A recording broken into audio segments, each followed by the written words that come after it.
Okay, Brad, I have been talking a lot about the difference between putting your PC on the desk versus putting it on the floor lately. That was a topic of discussion last week. It's inspired further discussion on the Discord, let's say. We talked about it on the Full Nerd at length because Gordon, my friend Gordon Mong over there, is convinced this is a generational thing. He thinks that the children want to keep the PC visible, whereas the olds like it hidden away, like some sort of secret shame. I mean, I didn't want to come out and say it, but he might be onto something.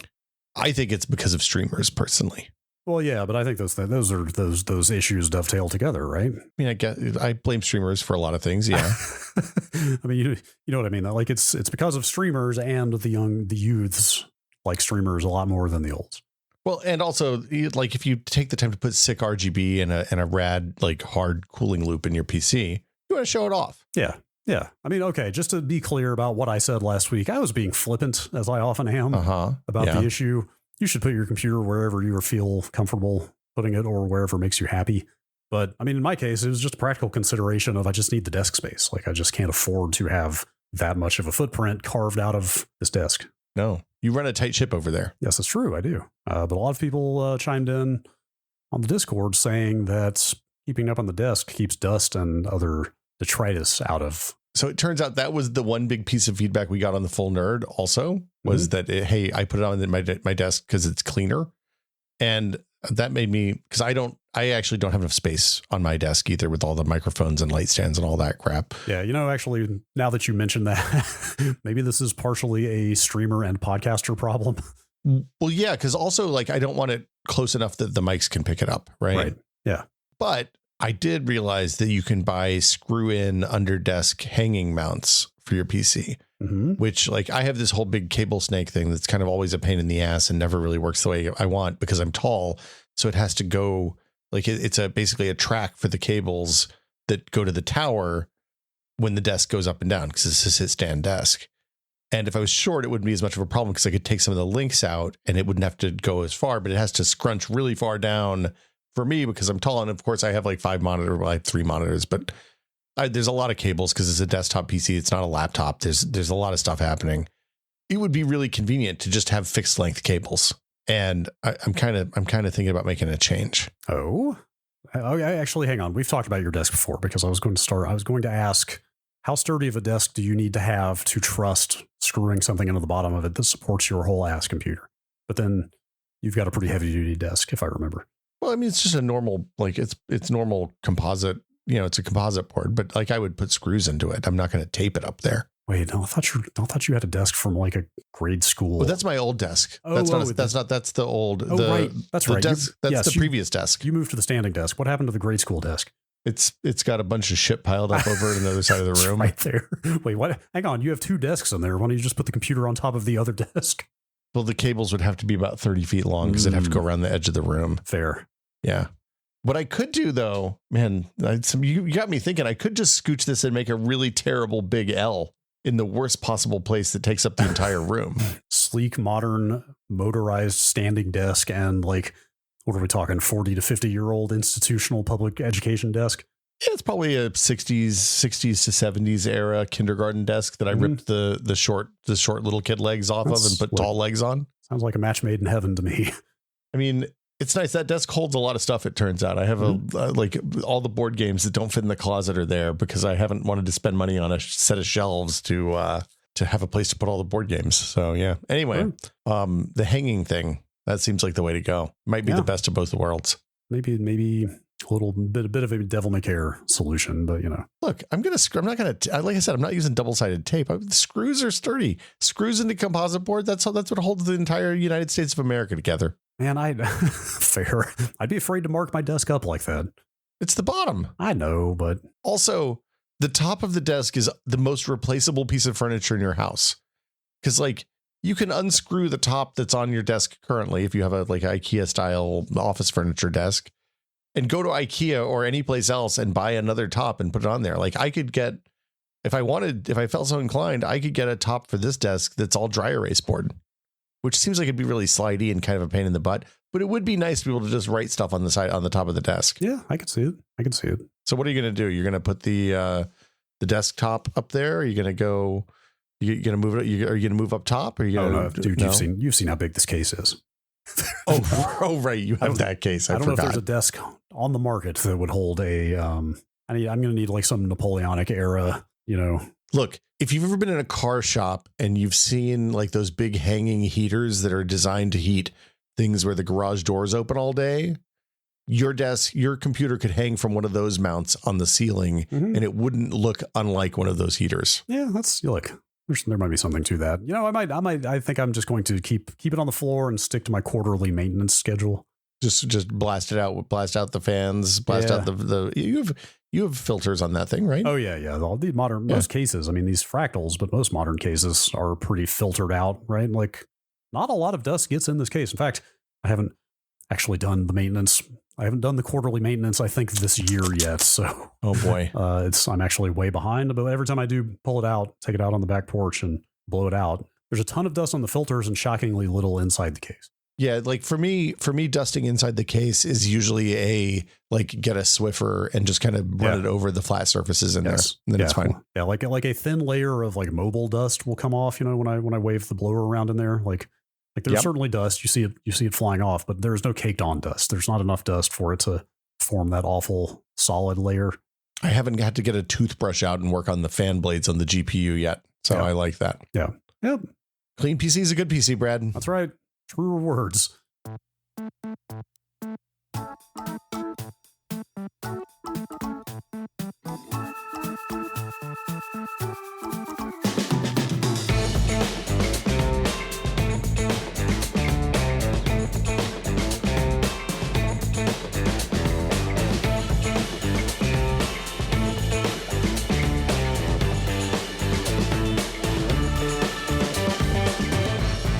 Welcome to Brad and Will Made a Tech Pod. I'm Will. I'm Brad. Brad, you know what's difficult? What is difficult? Well, boy, it's a kind of open-ended question, I guess. This answer could go a lot of different directions right now. What's difficult?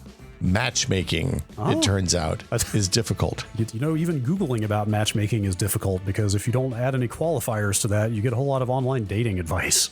Oh, well, you got any tips? I immediately went and put like online multiplayer matchmaking into the search and then just narrowed it down from there. Probably that's best. But yeah, it's something that's like from a player perspective is deceptively simple, right? You press a button in a limited period of time, like 10 or 20 seconds, you should get matched with another player who will give you a decent fight that hopefully you should beat. You should be able to defeat. Yes. Of course, you should win all of your matches. That's key to the quality online multiplayer experience. Well, so I mean, it's funny. That's not ever been my perception. Like I look at the number of teams in a game. Like if I'm playing a 2-player team DM game or a 2-team team DM game, I assume I should win 50%, right? Yeah. More or less. Sounds fair. If I'm playing a free-for-all game where there's 16 players, I assume I should win like 75 or 80% because I'm better than 75 or 80% of other players. Mm-hmm. Right up until you get matched with players where that's no longer the case. Yeah. Well, okay. So realistically, no, I don't think that I should win 70% of games when I'm playing against 16 other solo players. And also nobody really plays free-for-all DM very much anymore. But people do have some real specific feelings about matchmaking. And I think, I don't know what your perception is, but my feeling is that when we moved from server browsers and like typing connect and an IP address in the console to hit a button and you're going to be in the game in a minute or two, it's generally been a pretty positive change.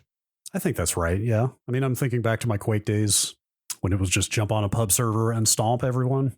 Yeah. The loss is that sense of community. Cause like when I used to run a Team Fortress 2 server for Maximum PC and PC Gamer, then like a community built up around that server and you don't have as much of that anymore, which is fair. A bummer. Yeah. And the other thing was the potential to get on a server with a bunch of people who were not as good as you, because now, as we're going to discuss here, there are a lot of modern guardrails that kind of prevent you from ending up in a game where you're head and shoulders above everybody else. But, that there was something to that on occasion back then. It's not like you would want that for every match, but, occasionally jumping on a pub server and just completely dominating was a bit of a thrill.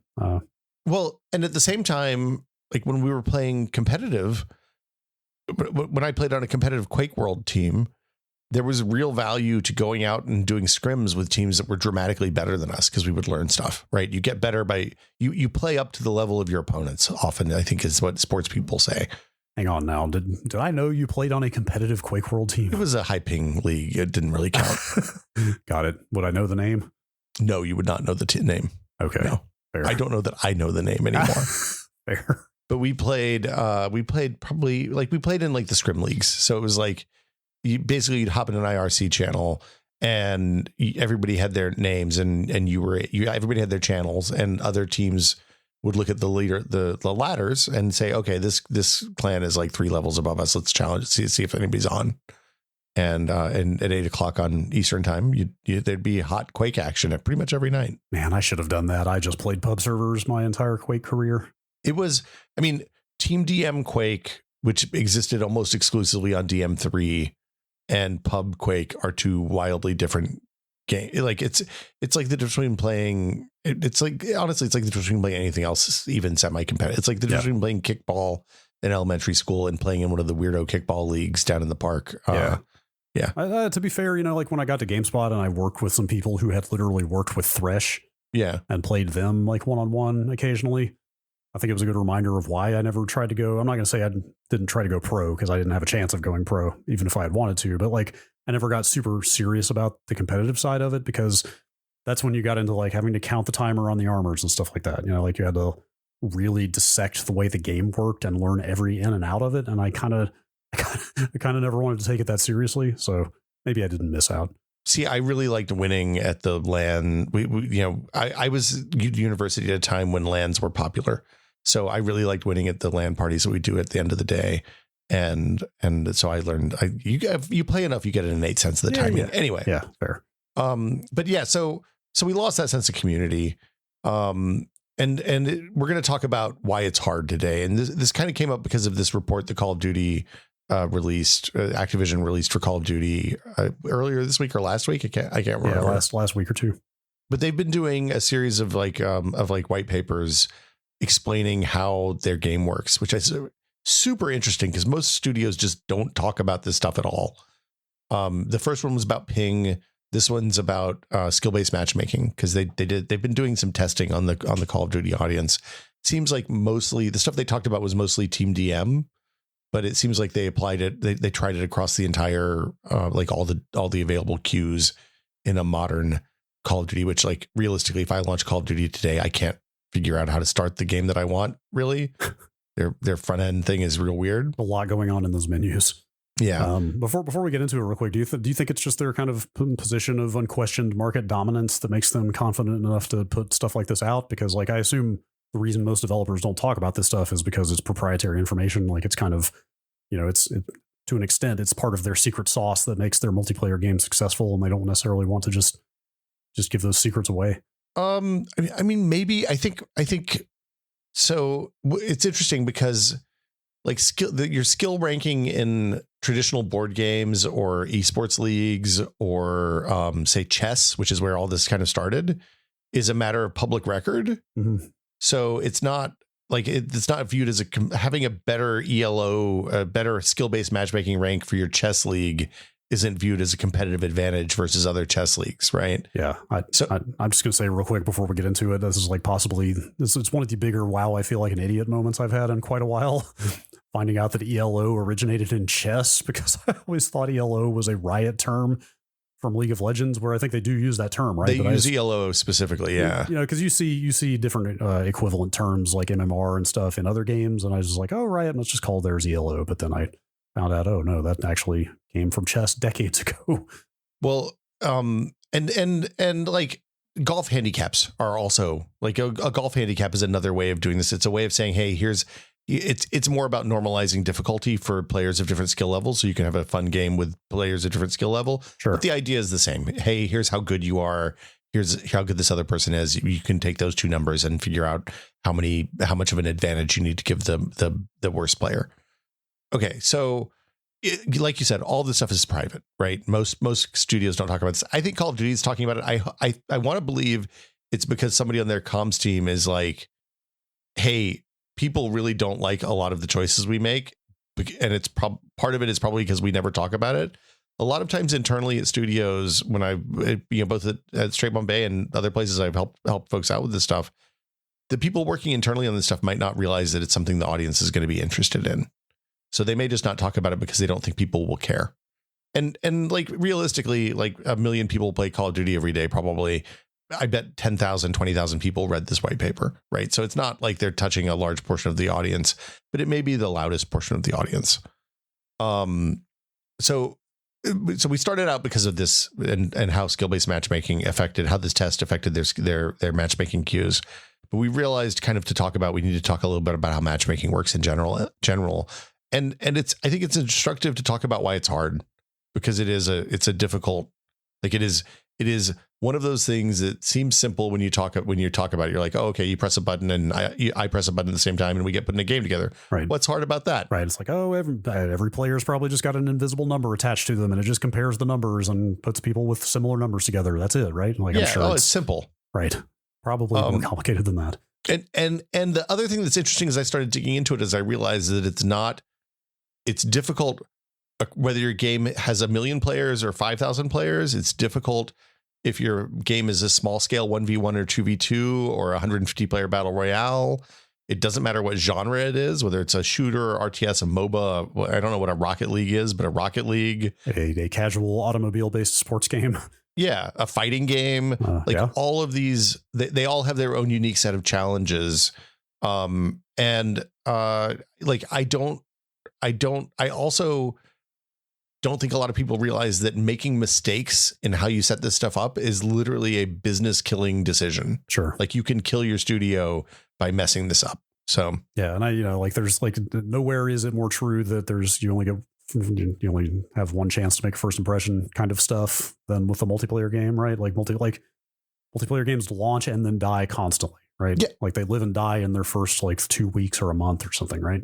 Often, I mean, people have dug out of those holes before. Like you look at, I want to say Dead by Daylight had a little bit of a soft launch, but then they ground it out over 10 years, and it's a juggernaut now, right? But it's not. You can also succeed too much and kill your studio that way. Like the Splitgate developers had, is that Halo? It's a kind of Halo style Halo Portal arena shooter with portals, right? Yeah, and they had so many people playing that they were financially killing themselves because they hadn't figured out their monetization stuff. That's right. That made some headlines, didn't it? Yeah, and they had to shut down the first game. They basically had to kill the first game and shut it down when they had millions of players and say, we're going to work on Splitgate 2 and we'll get it out and it'll be ready to go. And I don't think they actually came out and said, hey, the server costs are killing us, but it was pretty easy to read behind the lines of hey, why is the only reason you would do this when you have a bunch of people playing this game? Right. I actually just got an email about Splitgate 2 in my inbox today. I did not realize that they had revved to a sequel that fast. Yeah, they announced Splitgate 2 and that they were sunsetting the first game pretty much simultaneously, if I recall. And that's largely due to kind of the missteps with the first one. Well, I don't think they did.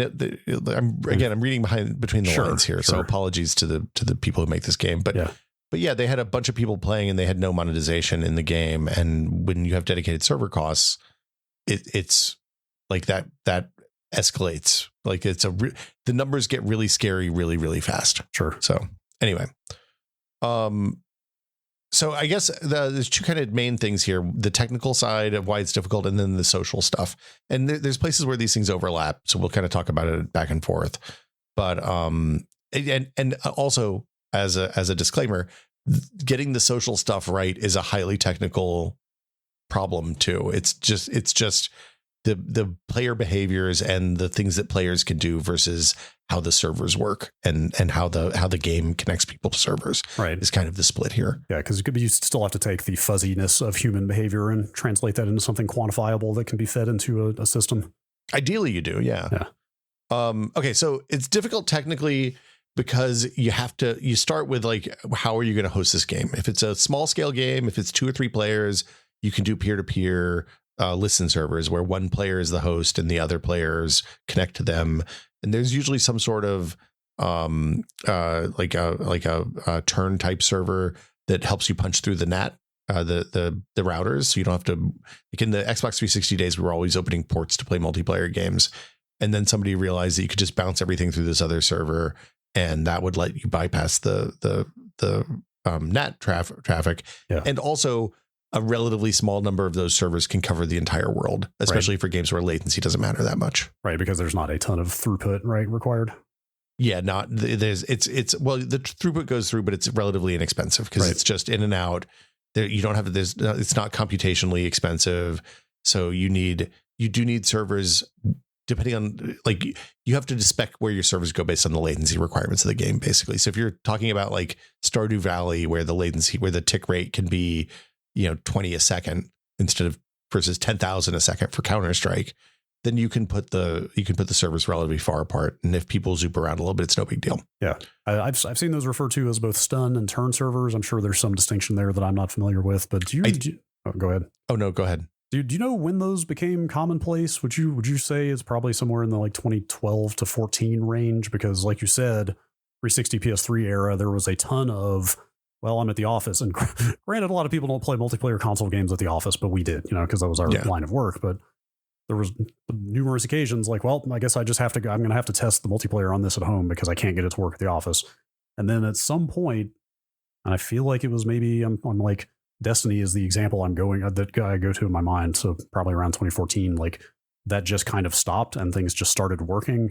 And I never really thought about why they just started working at the time, but I assume it had to be a nascent version of this. Well, so Destiny's weird because I think some parts of Destiny are server hosted, and some parts. So. I mean, the lobbies and stuff are definitely server hosted. Yeah, or honestly, maybe the reason I'm thinking of Destiny is that it would flash NAT messages at you. Like games started to tell you like, oh, you're on a moderate NAT, or you've got a type 3 or a strict NAT or whatever. Yeah, and I think that like Destiny, I think bits and pieces of Destiny are servers, and some other bits are peer-to-peer or listen servers. Like if you're in a dungeon with just 4 other players, my guess is that somebody in your team is hosting that game. Right. So yeah, it seemed like that was midway through the last generation. Okay. That probably wasn't the reason it happened. Probably somebody started doing middleware that let you do the turn servers relatively inexpensively, but I wasn't working in that space at that time. Sure. I know that the internet networking that we used for Unity with Foo was really like, it was like $100 a year or something to get basically NAT punch through and turn servers like on any Unity game. For it went up with the number of users, but like the starting point was really, really cheap.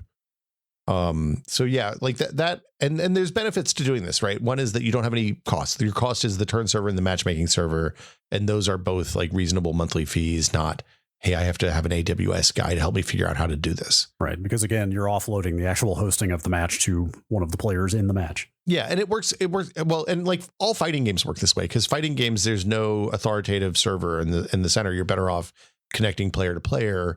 And then you end up with there's a bunch of really interesting math and kind of I want to say arguing between the clients, but that's not exactly it.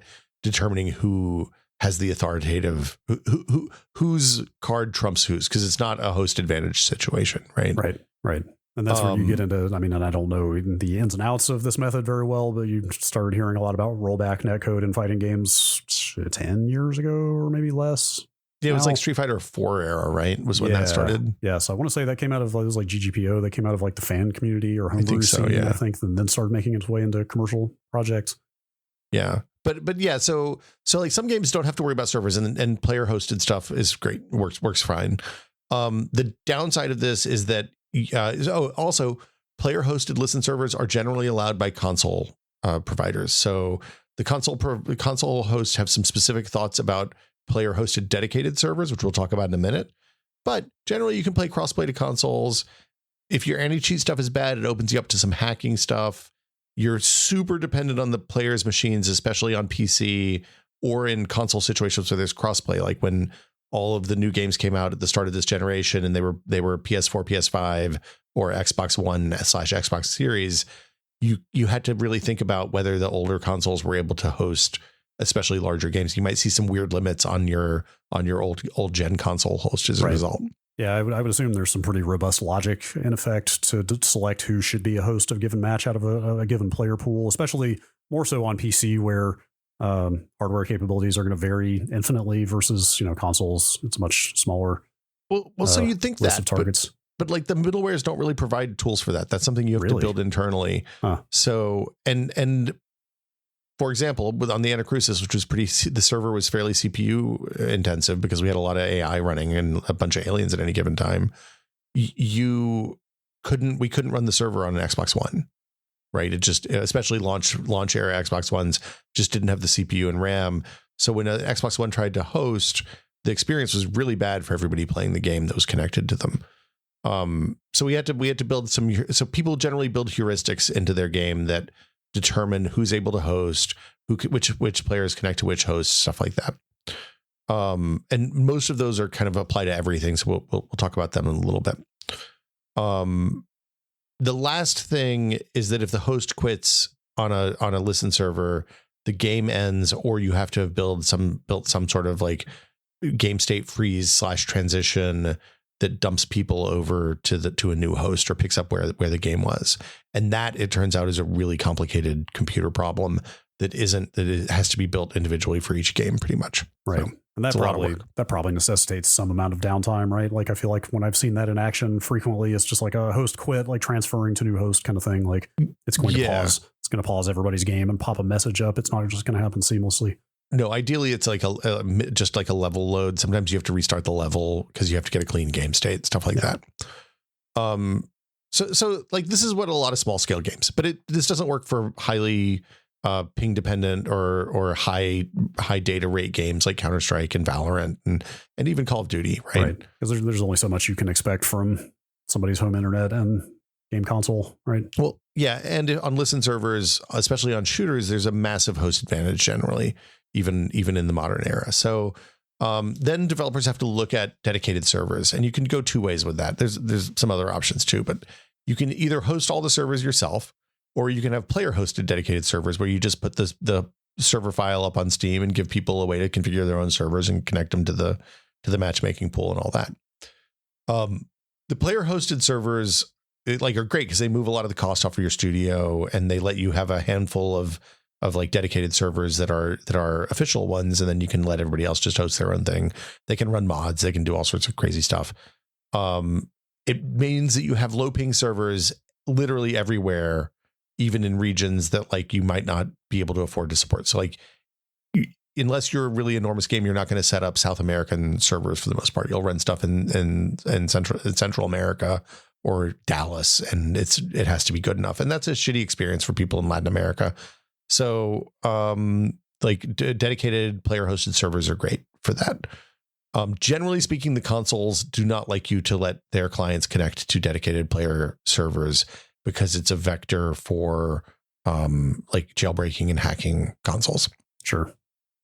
The server doing dedicated servers on either side lets you parcel out discrete information to clients to minimize their ability to cheat, which is like one of the main ways we avoid cheating in shooters. So like if your client doesn't know that somebody's hiding in a bush because they're not making any noise and they're not visible, then there's no way for your cheater program to know that there's somebody hiding in the bush, right?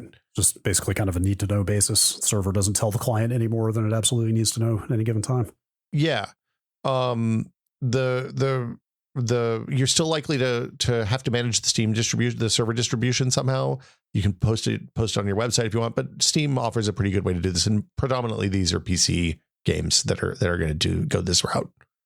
And then it also opens the door to third parties that are like official partner hosters that will do managed installs and stuff for you, which makes it easier. And those in some cases can qualify for console hosts as well. So this isn't a great solution if you want to do crossplay, but it is a totally viable solution for mostly for PC only games at this point, I think. Yes. And I've written here in the notes flippantly, player hosted dedicated servers are a lot of fun for home server nerds. So if you have dedicated servers, you should release a player, or you should release a public dedicated server binary. Oh yeah. It's just fun. It's just fun to run your own server. It's awesome. I ran a Valheim server for a couple of years, and Same. like it was so much fun that we could just like if somebody woke up at 2:00 in the morning and wanted to like work on the house, they could log in and start chopping down trees, right? Right. Like I ran that Minecraft server at Giant Bomb when the pandemic started, and we were doing those weekly streams. I've been playing games off and on with some college friends that I'd reconnected with after some years, and they had been into Valheim previously, and then they were like, "Oh, why don't you spin up a new Valheim thing?" And they were like, "Oh yeah, I'll go rent another blah blah blah." And I was like, "Oh, I could just start one." And they were like blown away. They were like, "Wait, you can just run one?" You're a different kind of nerd, Brad. Like they were familiar with the concept of dedicated servers because, like I said, they had paid to rent one previously. Yeah. But then the idea that I could just do it and they wouldn't have to pay for it and it would still just be there 24/7, they were quite pleased. It's amazing. You can do that for everything from Minecraft on up, right? Yeah. You can run Minecraft servers on a machine in your house really easily. Yep. And that's awesome. It's just fun. It's really good. I think the console versions of Minecraft do, if you're running a Bedrock server now, finally let you connect from the console to PC dedicated servers now, because for a long time the Bedrock server wasn't really available. Yeah, I think it was listed as alpha for quite a long time. I haven't looked at it in a while. Yeah, but now you can just run it. It's really nice. So then the third option, and this is the one where you can get into real trouble if you're especially a small studio and not super well funded or not making okay money but not incredible money, is developer hosted dedicated servers. You control everything. There's a smaller threat surface for hacks. It's really expensive, so it requires ongoing monetization. Yeah. Are you able to get into, without like blowing up any inside information you shouldn't talk about? Like, are we able to talk any kind of ballpark expenses ongoing? I'm sure there's so many variables there. It's hard to even in vague terms nail it down, but no, look, you can start with what a normal colo spot costs if you bring your own computer, which is like $300 or $400 a month, right? And then you go up from there, and like you can go look at what AWS servers cost. So AWS is Amazon's web services. There's 3 or 4 main kind of compute cloud providers: Google, Amazon, Microsoft with Azure, and Rackspace really is the other big one.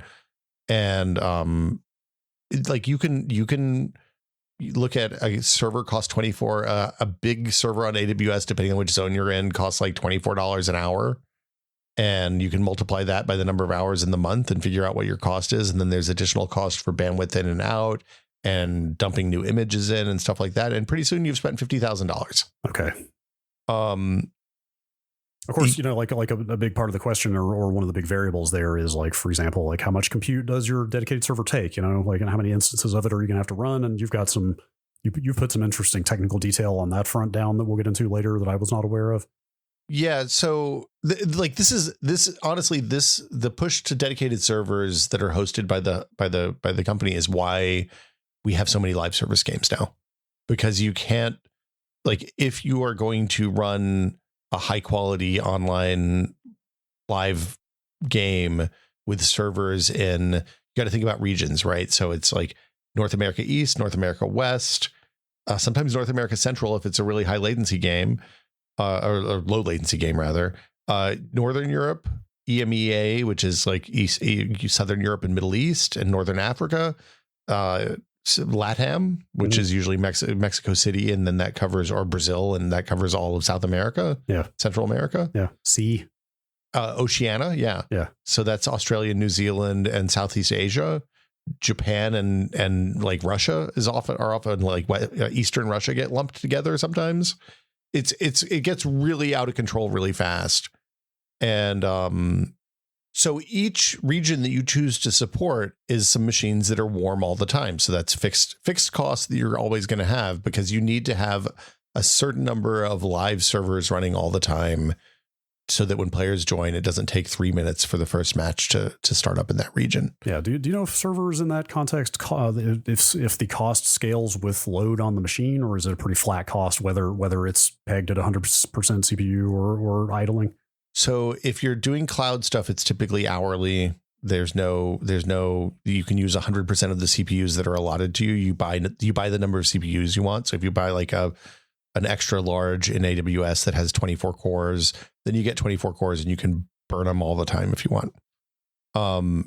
The other thing that's tricky about this though, is that like, if you mess this up, you can absolutely wipe out all of the profit that you make with the game, like really, really shockingly quickly.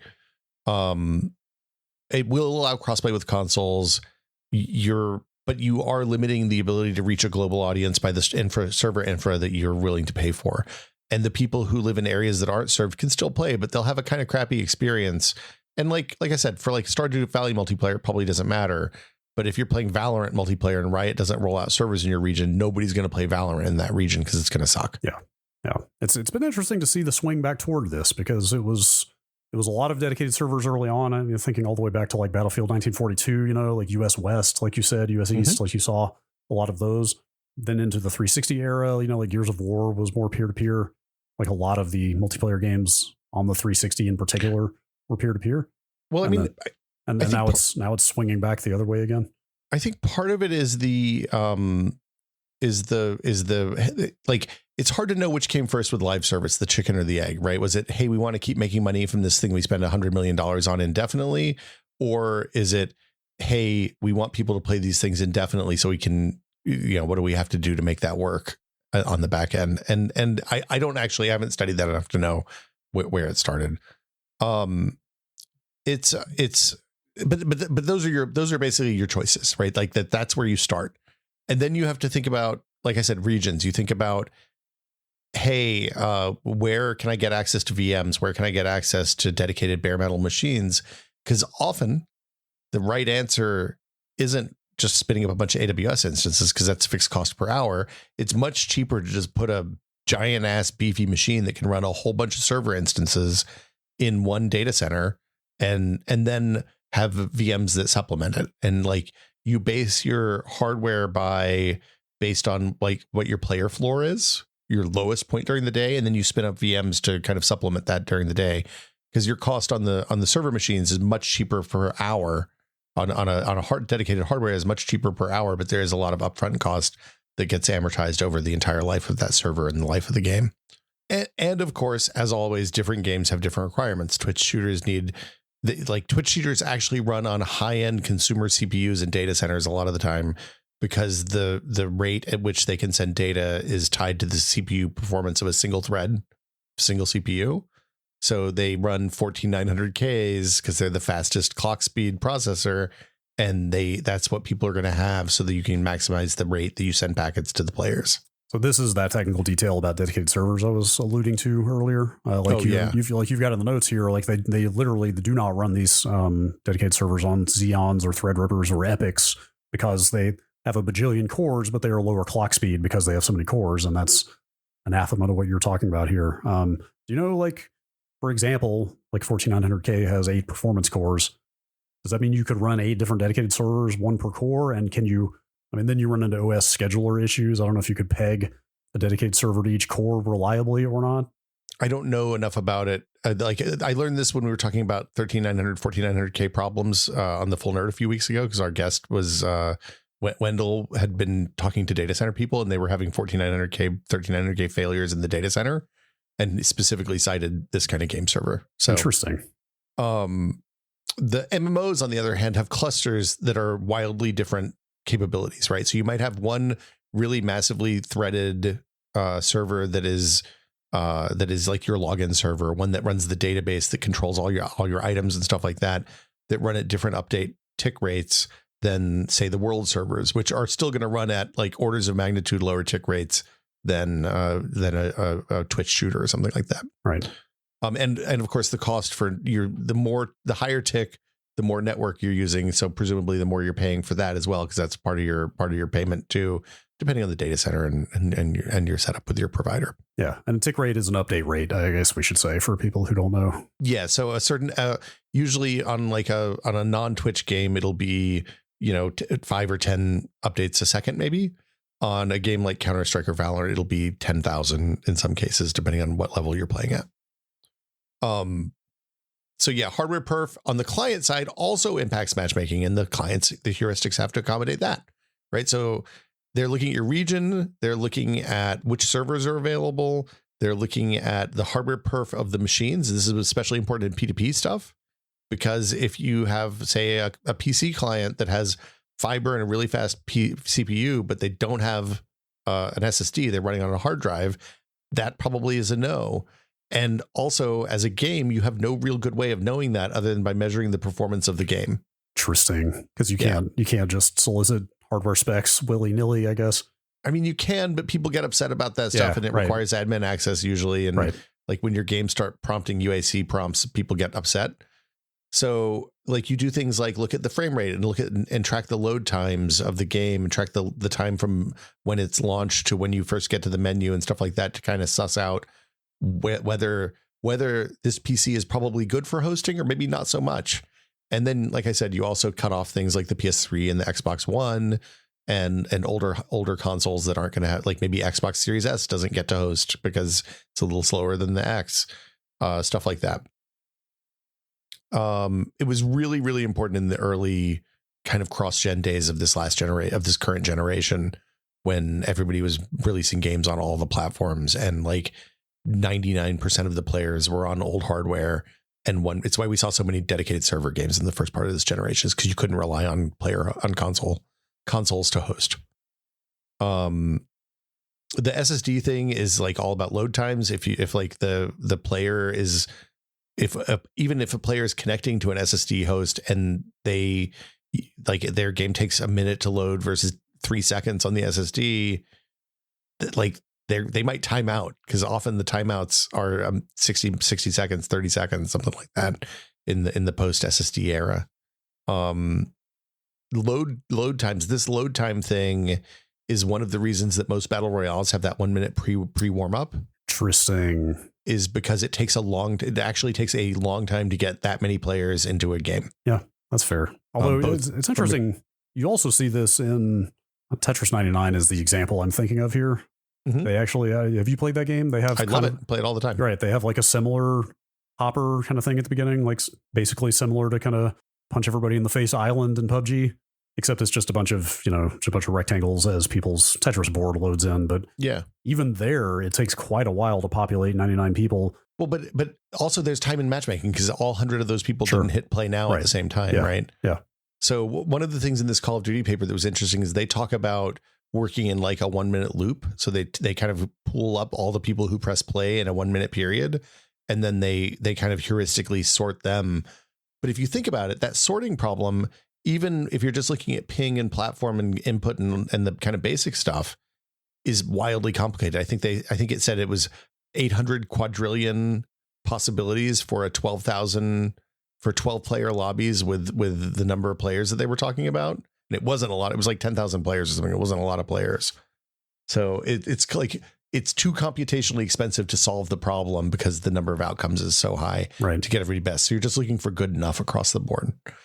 Anyway, crashes. This is another one that I didn't really appreciate at all. We're not talking about game crashes. We're not talking about the host disconnecting because they crashed. We're talking about multiple potential players vying for the same spot on a server, which generally speaking, you don't have a server doling out all of the tickets and saying, okay, you go here, you go here, you go here. It's first come, first serve. And with a game that's popular, the number of players happening, you could have two people hit at exactly the same time and then both get a fail if you do it wrong. Like collision is maybe another word we could use here. Yeah, collision is fair. It's not as big a deal in the 100-player game because you just make like I said, a longer lobby period, and it's just part of the deal. But in a 2-player game, if you have 18 people fighting for one spot, you end up with the same thing that happened when we used to play Quake on TNTs in the whiskey basement, which was we had 1,000 people trying to join those games, and the server just completely wigged out because it couldn't cope with 1,000 people trying to join the game. This is another place where the middleware usually assumes that the developer is going to solve this problem based on the needs of their game. Because like I said, in a 100-player game, you don't need it. It's probably fine. Sure. In a 2-player game, it's vitally important. And usually you have some like layer of heuristics that kind of sorts everybody by ping, and then sorts by server capability, and then sorts by player input, and all the different characteristics you determine are important for your game. And then you hit what I like to think of as the Chicago problem, which is the guy in Chicago with a pretty good computer hooked up to fiber who has a relatively low ping to everybody in North America because he's right next to a data hub. Sure.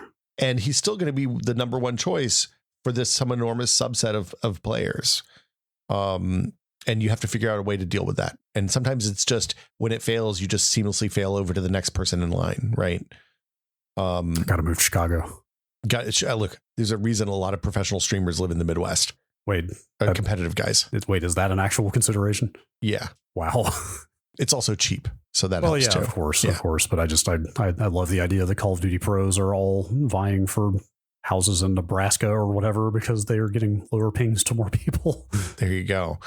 How you handle the fail states here is a communication problem that's really important, right? Because if you do something like, say, match not found, everybody's going to think, oh, there's nobody playing this game. This game sucks. I'm going to go leave a nasty Steam review and call it a dead game, which we're going to talk about in a minute. And then nobody's going to play your game anymore, and it's going to go away, and you're going to have to go get a job working at Sears selling dishwashers. You either need to be extremely explicit with what's happening and say, hey, this match is full, we're going on to the next one, or you need to be intentionally vague in a way that isn't lying to your players, but implies that your problem is that shit's too busy and not busy enough. Yeah. And stuff like obscure error codes, not to slam Bungie on a week that their stuff is bad, but like obscure Bungie error codes that you have to go look up are a terrible solution, and I hate them. Yes, I played a lot of Destiny at a time when you were seeing, like, I've actually got a list of error codes in front of me. Cacao, coconut, calabrese, guitar, like terrible. Three guesses what any of those mean. It means you go to Google and you type Destiny and then that weird word, and you probably get a result that's most certainly somebody on Reddit complaining about the game not working. Yep. Error code coconut might occur as a result of ISP issues, packet loss, complications with various hardware, Wi-Fi glitches, or other issues that can cause connection instability. Well, thank you. But the unfortunate thing about that error code and that message is that's really useful for somebody who's non-technical. But if you have somebody who understands how to like deal with the router, they can't actually troubleshoot the problem because you haven't given them the information they need. Right. So yeah, the other thing is if you give time estimates, you'd goddamn well better be faster or accurate, but never slower. Because people get real upset about that. And I think you wrote in, is it okay to just lie here? Yeah, that might be a little aggressive. I guess what I should have written is like, is it okay to sort of like to be a little fuzzy with the truth or kind of bend the truth, or like, you know what I mean? So there's a real toxic game scene thing about dead games now, to the point that I was going to talk about this later. We're going to talk about it now, to the point that like people are calling single player games dead games as if that matters in a game that you play only with yourself. Yeah. I think it's okay to not, like, if you have a situation where you're not finding a good match for them, you should never ever say you're not finding a good match for a player. You should either not say anything or say, like, we haven't found, like, hey, your computer's awesome, you should host, right? And I think that's the better option, probably. Yeah, that's a tough problem to solve, because thinking about it as a player, like watching it matchmake endlessly is just about as frustrating as having it say no match is found. Yeah. So there's not a good outcome there, or not a good solution. But also the feeling you get from going into Helldivers and clicking on those in-game joins on the menu, which they don't really explain, but people figure out over time, and like getting, hey, this one's already full, this one's already full. That's bad, but that's not as bad as not seeing those in-game joins on the map and not having games in progress that you can join. Yep, sure. So anyway, for what it's worth, I think Helldivers does a really good job of this. This is a hard problem. And even here, just at the end of the technical stuff, we've broken down by region. We've broken down by where it's hosted, whether it's a server or peer-to-peer. We've broken down by hardware, whether your machine's capable, and we've handled fail states. So we already have like 3 or 4, maybe up to 10 different buckets of discrete chunks of your matchmaking pool that are split up already based on your regions. And then we get to the social stuff, which is when we get to talk about skill, which is the thing that this Call of Duty PDF is incredible. They first, we should talk about the difference between in-game ranks and ladders and skill-based matchmaking, because I think a lot of people think that number next to your name in a game is indicative of your skill level, when in reality, almost universally, anything that's visible to the player is just indicative of time spent. So, for example, in Fortnite, you have a series of quests, and I think Fortnite lifted the riot system from League of Legends pretty much and adapted it to a shooter. But you have quests that you complete every day, every week, every season. Some are timed to special events. There's a bunch of ways to get XP by doing things in the game. And those things that you do in the game are almost exclusively things you would probably do anyway. Generally, there's enough XP that if you play the number of hours a day or week that the studio wants you to play, you'll complete the battle pass goal or whatever it is in the time that the battle pass exists without having to ever engage with the system at all in an intentional way. Grinding, in other words. Not even grinding, just playing. Or just yeah, I mean, grinding implies intentionality, right? Sure. If you just go in and like the quests are open a chest and kill someone with a assault rifle and drive a car 500 meters and swim and all the things that you just do playing Fortnite, I don't think that counts as grinding. I think that's just playing the game and having fun. Yeah, I guess not. I guess it feels like one can give way to the other pretty quickly, though. Like I definitely see people talking about like, oh, well, I can't play other games right now. I have to keep playing Fortnite until I finish this battle pass because I only have a week.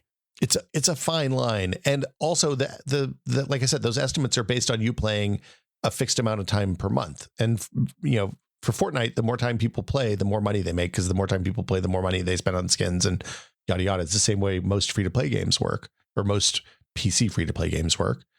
So, you know, all of these numbers are expressions of that time spent. Even stuff like ranked ladders in a game that has a progression and demotion kind of thing. Like if you look at Valorant or games like that, where you can rank up and you go from like bronze to platinum to platinum to diamond to whatever. Yes. And if you have a couple of bad games, you drop down. There's still an enormous amount of that's time spent playing the game. You might have a placement match at the beginning that lets you bypass the first like 10 or 15 hours of that grind, but you're still going to have to grind from gold to platinum, from platinum to platinum 2, and on and on and on. Typically, the skill-based stuff isn't exposed to the player at all. Like their estimation of your skill is not shown at all to a player, which is why this Call of Duty paper is interesting, because they're talking about it in a way that most studios don't. It's designed to match you. The goal, and this is from the Call of Duty paper, this is also what everybody else says, is that they're designed to put you in matches where you're competitive with, going to have competitive games, right? You want to, if it's a two player versus game, you should win half and lose half, which feels right to me. Yeah. Until one of those things starts going out of proportion, and then it kind of corrects itself, right? Like eventually you'll start winning more as you get better, and then as you rank up, you'll start playing better people until you're back to 50-50 again. Yeah. And also as you play, you shouldn't want to always play people who are worse than you, because you definitely learn more as a player by competing against people who are showing you doing new things and showing your brain new things that you can do to other people. Right. Now, if the game's not legible enough that you can see what they're doing and you're just dying out of the blue, that's frustrating and a bad experience too. So that's a whole different problem. Pre-built parties wildly complicate the use of skill-based matchmaking, because how do you take, like, I play with two friends who I play Fortnite with all the time, and sometimes my daughter jumps in with me, who plays Fortnite twice a month. She's not a great, she's a very good 11-year-old Fortnite player, but she is not competitive in the same way that we are. And like the way Fortnite seems to work is it just sums up everybody's totals. And so we get matched in with people who are significantly lower skill than us, which is a pretty good experience for her, because she has a really exciting game and we have a relatively easy game that we're probably more likely to win, but without feeling like an absolute cakewalk. Right. Sure.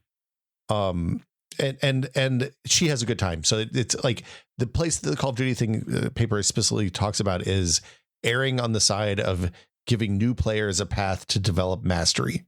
So not beating down the new players, it turns out, is an important thing if you want to continue growing the player base and keeping new players coming into the game, because that always happens because people stop playing games and move on, and you always have to have new people coming in. Yeah. They talk about how they measure your skill, which is kills per match, kills per death, but not suicides, because they don't want you to be able to, kill yourself with grenades a lot and smurf down to a lower rank, and kills per enemy death across the whole match.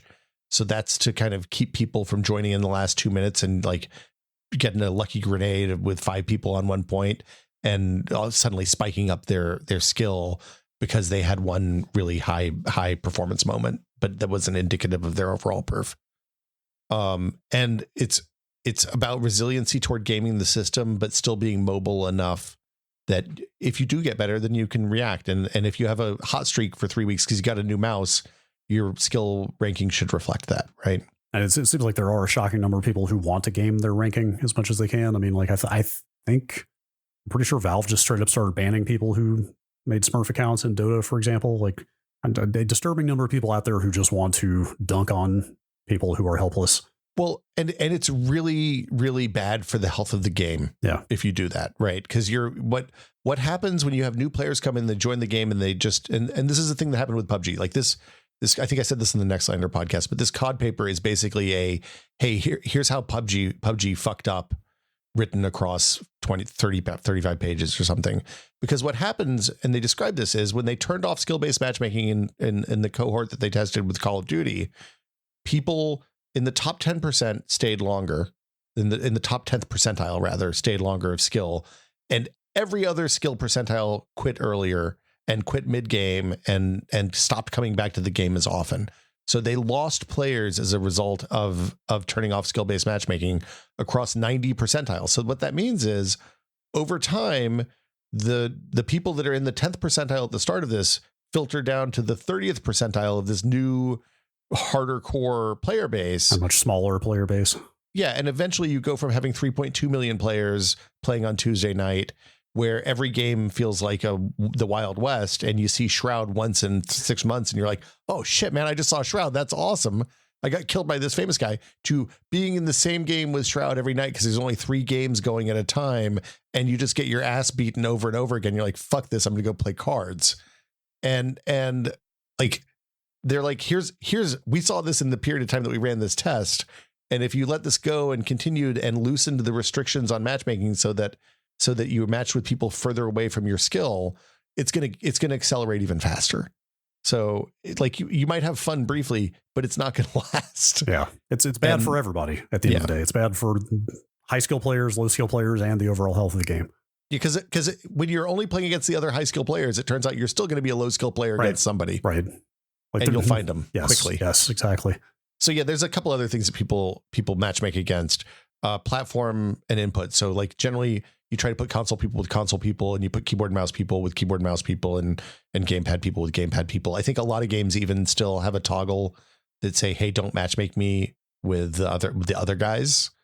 Does that go both ways typically? Because the stereotype, I mean, this is ancient, but the stereotype was, gamepad can't hold a candle to mouse and keyboard. So often it was just like, I got bad news, Brad. I know that has changed dramatically. Yeah. I think they leave it so that they don't have to, so that people have the option to turn it off and wait longer for games. Sure.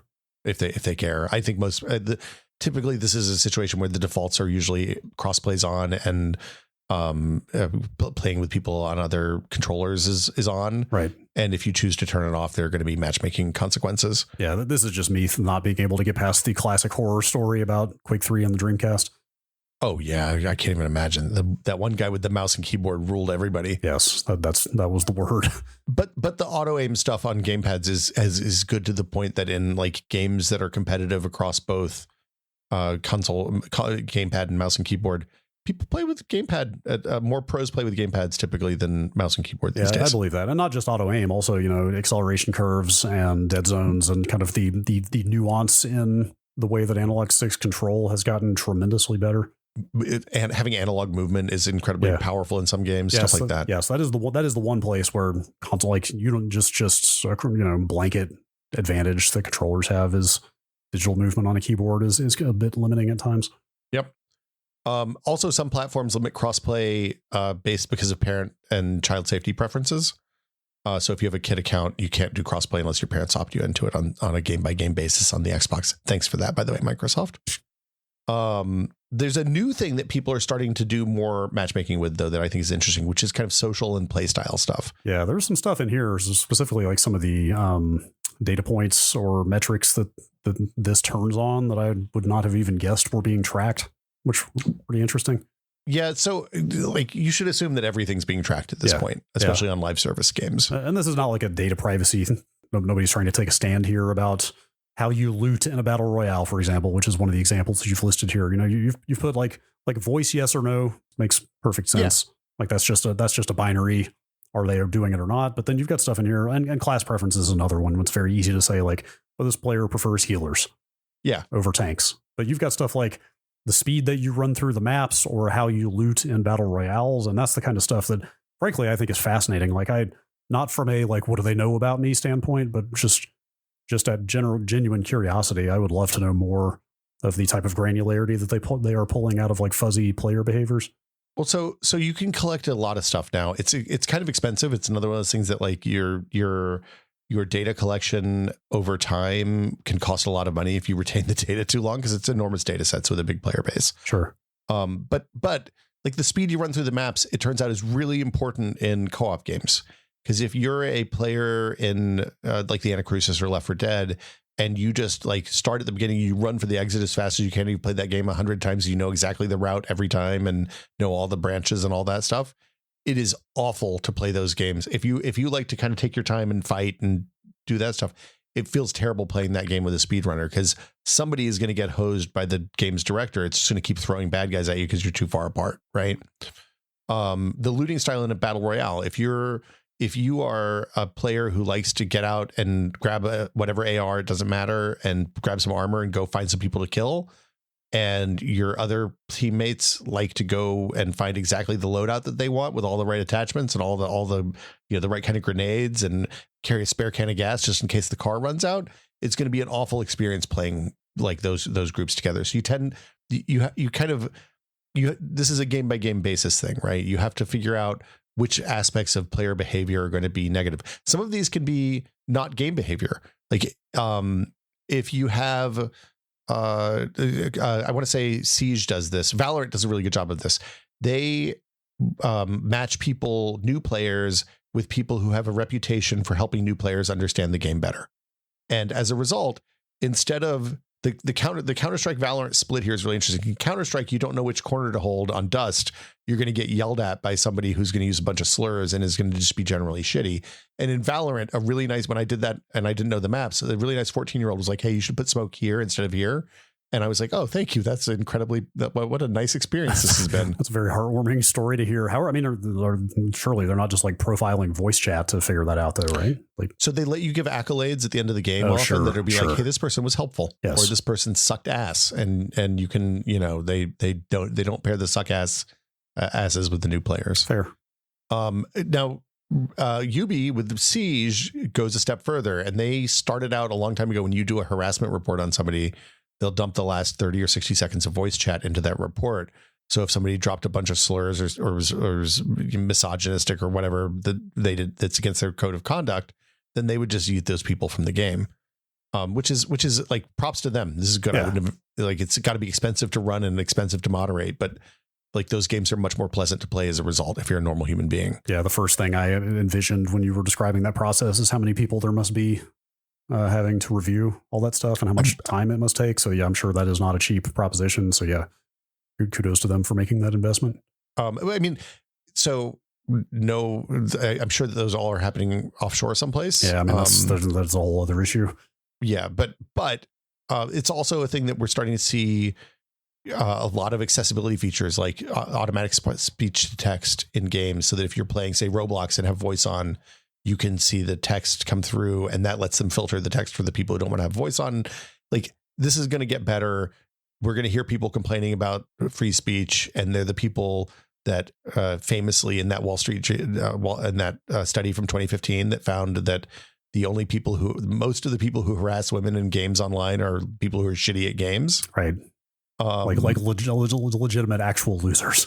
Yeah. Like that's the most obvious thing in the world. That's like the last thing you needed to hear confirmed by data, but it's also so satisfying to see that. The sociologists came out and were like, yeah, this is typical primate behavior. The ones that are less desirable tend to be louder because it makes them more desirable and blah, blah, blah. Right. Anyway, to be clear, I'm sure that is cold comfort for people being harassed, but like there is some amount of satisfaction in knowing that like, hey, these people are actually pathetic. It still sucks. It sucks for everybody. It's awful because if you see somebody harassing somebody, you should call them out and you should fucking report them because it's bad behavior. It makes games smaller. Yeah. Right. Yeah. It's so yeah, but you can match all sorts of stuff. I think Overwatch had a huge problem matchmaking people with classes because people tended to switch classes in the game, and that would mess up the balance of the game, and it would go from one person having a bad game to having what was 6 people in Overwatch originally, I think that's right. On a side. So 12 people would have a bad game. Yeah. I think if you like made all Mays or something like that.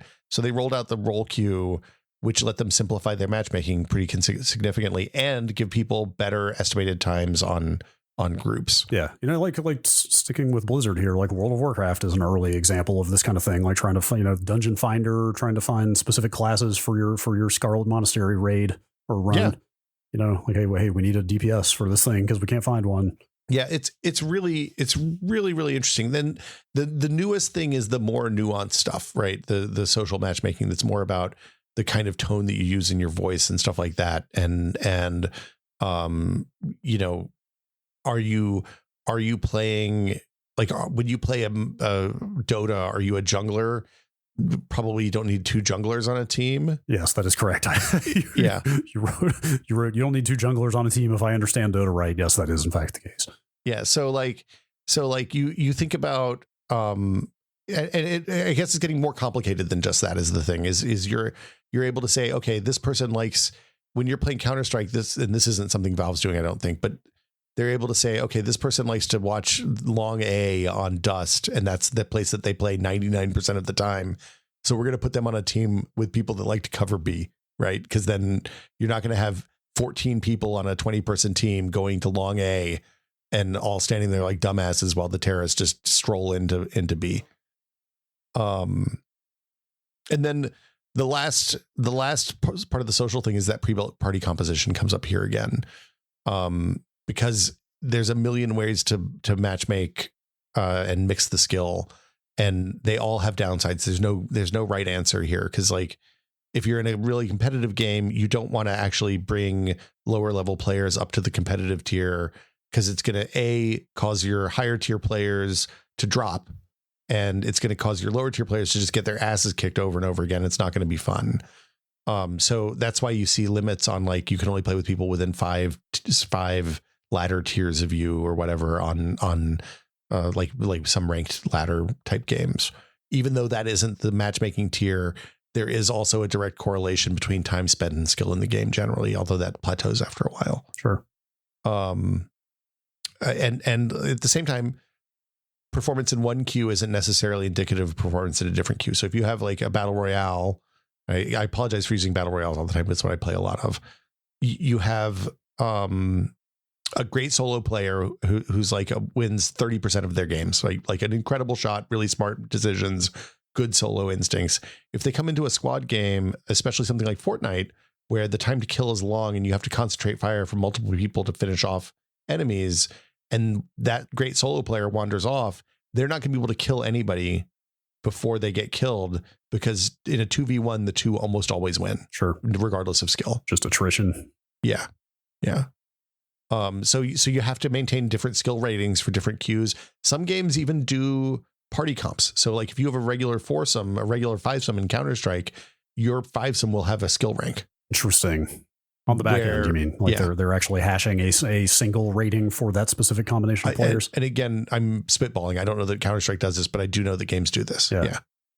And again, that's not something that is exposed to those players at all. It's not like, hey, you're a squad now. Like, you should play together more. Like, it's all quietly happening behind the scenes. Yeah. And I mean, I think for what it's worth, I've mentioned chess did the ELO thing specifically because they wanted to make it feel like it was fair and open for everybody. I think there's good reason not to expose this number to players, just because if you give the kind of people who play games access to a number, they're going to do things that they can to manipulate that number in a way that makes them happy. And what makes an individual player happy probably isn't, like, this is a communal thing. The overall health of the matchmaking pool is going to, by necessity, make some players unhappy, right? But if you don't take care of that matchmaking pool, eventually there won't be any players for the game at all, or won't be enough players for the game at all.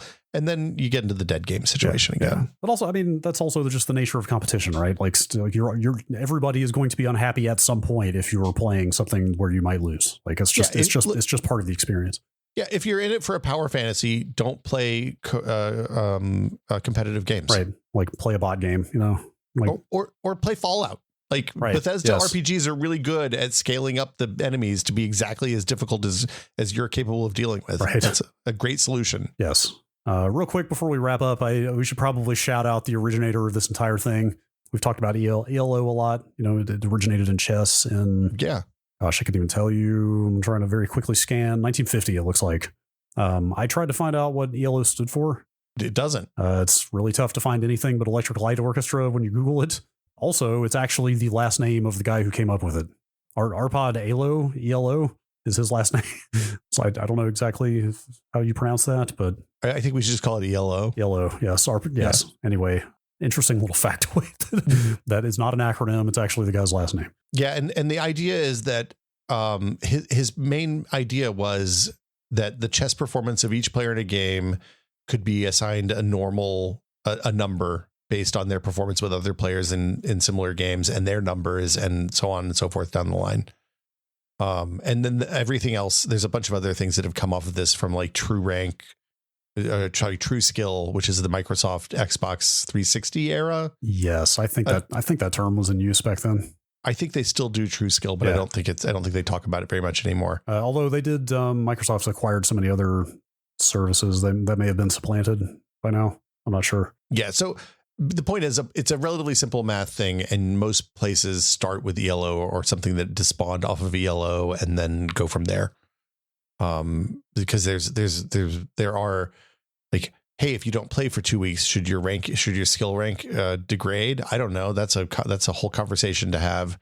I'm probably as good at Fortnite now as I was the last time I played 5 days ago, but if I played every day, I'd probably be better. Mm-hmm. Who knows? Yeah.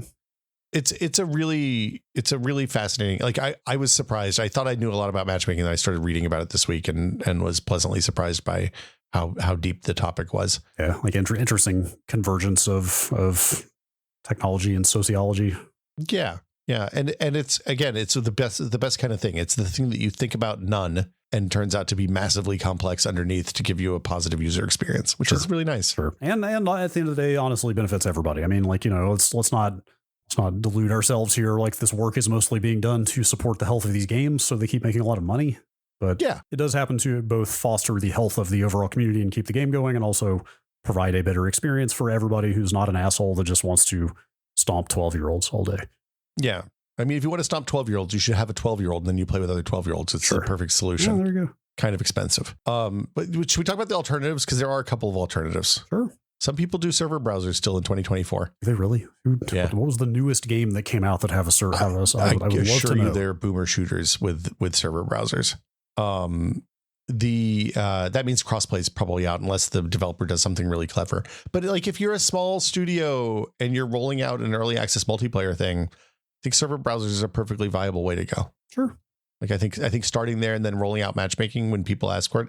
Because the thing that happens is when you roll out matchmaking, people are like, man, I wish we had a server browser. If you roll out a server browser, people are like, man, I wish we had matchmaking. Mm-hmm. They're never going to be happy. You just have to suck it up and pick one. Yeah. Does a server browser necessitate dedicated servers? Or, I mean, I guess there's no reason you can't list peer-to-peer hosted games, although then somebody just kind of has to sit there with their matchmaking idling long enough for it to show up in a browser. Yep. That's the problem. So, probably most likely you're going to be using dedicated servers on a browser. If you have join in progress. Sure. That makes more sense. Probably, like Helldivers arguably has a server browser. It's a pretty limited scope one because it only shows you the games that it thinks are going to be good for you. But when you open up a map on a planet, it shows you games in progress. But then you can also hit the button that says, hey, just put me in a game that looks good. Yeah. I think they handle the, do I want to host or do I want to, okay. First off, they don't have hosts in Helldivers. Once you go to the planet, you're on a dedicated server shard, but they do a really good job of, do I want to start a new game or do I want to join a game in progress with their UI design? It's super smart. The other thing is GTFO launched without matchmaking or a server browser. They just said, hey man, you can only play with your friends. I think I had completely forgotten that. And we did stream some of that when it was new in early access. And I remember, I guess now that I think back on it, I felt that was incredibly bold. It was a scary choice. Like, I saw that and I was like, these people are insane. Yeah, but I mean, that everything about that game, it was and is insane. Like in a great way, right? Like they flat out were just telling people like, hey, this is extremely hard. If you're not down to like get people together, and coordinate, and then still probably lose, like, don't play this game. I think they were very upfront about what that game was and whether you should play it or not. Yeah, 100%. And like, for what it's worth, I think hey, if you don't have 3 friends, don't buy our game it's kind of bold, but also it solves a lot of their early problems because like, hey, the game is too hard is not a thing anybody could say they didn't warn you about before you bought the game. Yeah. Right. Yeah, it feels like one of those cases of defying conventional wisdom in a way that's actually very smart. But sometimes the conventional wisdom is not as wise as you think. It solves some of the problems with early access for multiplayer games too, which is that's a topic for another day. Yeah. Did you play much GTFO? I haven't really played it since it was early in its early access phase, and I always wanted to go back to it. Oh man, I will play that with you anytime. I like that. I like that game a lot, but you need to force them. Yes, we should play some GTFO. I really liked what I played of it. If only one of us had a channel where you play video games with each other. If only, like weekly on Fridays with people in a group setting frequently. Do people always vote on that? Is this can we juice the vote here? Is that what you're saying? Once a month. Three Fridays out of the month, we can do whatever the hell we want. Oh, nice. Play some GTFO. Well, I'm available often on Fridays, so let me know. I think that's as good a place as any to wrap it up, probably, unless you have anything. We were going to talk about dead game stuff. Yeah. You touched on it earlier. I mean, we do have to shout out this Pal World community manager, which I think this headline just started going around literally in the last day or two. Yeah. Right? Yeah. It doesn't serve anyone to push gamers who play the same game day in and day out. Words. Sounds like something that somebody with a dead game would say. Well, but I mean, God, Brad. Joking, being very facetious here. But I mean, like, I fully agree with them, though. I mean, like, obviously plenty of people are getting plenty of satisfaction out of playing the same game 24/7, you know? Like, obviously those games are very successful for a reason, but every game doesn't have to be that. I bought Final Fantasy 3 when I was like 15 years old because I knew it was going to last me 100 hours, right? And I had money for one game that year, and I was like, I'm going to, that summer, I was like, I'm going to play some Final Fantasy 3. The modern era and the volume of games that we get and the number of sales we have are such that everybody has this enormous pile where they have like 10-year-old games that they never touched probably. It's okay to go back and play those sometimes. You know, like playing these games, I feel like if you're playing a game that doesn't feel like work, it's fine. Play as much as you want. Yeah. And like I played 5,000 hours of PUBG between 2017 and 2022 because I really, really enjoyed PUBG. It was spectacularly fun. It was a game that like, it took me 150 some hours to get the first win in, I think. Like, think about that. Yeah. It's never going to happen again. Yeah. But like this point is really good. And like, just to be clear, when people are saying that this Pal World game is a dead game, it still has tens of thousands of people playing at any given moment, 24 hours a day. You've seen a lot of the same sentiment around Helldivers in the last month or two. And some of that I think is residual angst or resentment over the account creation kerfuffle. And people just looking to stick a knife in a game that they now feel bitter toward. I mean, look, did they mismanage that? Absolutely.